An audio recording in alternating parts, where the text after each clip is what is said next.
नमस्कार गावाला माझी गुड मॉर्निंग झालेली असा आणि बाकी सगळे काम आवरून झालेली, फक्त उरलेला जेवणाचं काम.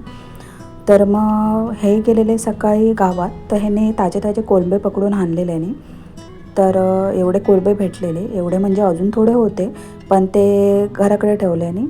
घराकडे म्हणजे सासू सासरे जे माझे राहतात थंय ठेवल्याने त्यांना अर्धे आणि आमका अर्धे घेऊन येलेले.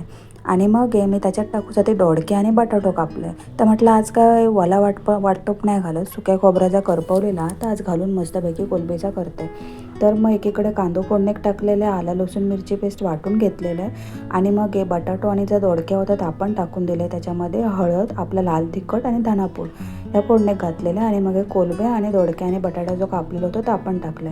आणि मग एकीकडे म्हटलं एवढे कोलंबे आहेत तर थोडेसं सुक्या पण बनवूया, म्हणून कांदो टोमॅटो पहिलो आणि तेल हे सगळं टाकलं. आणि मग जे लाल तिखट, आपला धनापूड, हळद ह्या सगळं टाकून मग हकडी कोलंबीचा एक सुक्याच बनवून घेतलं.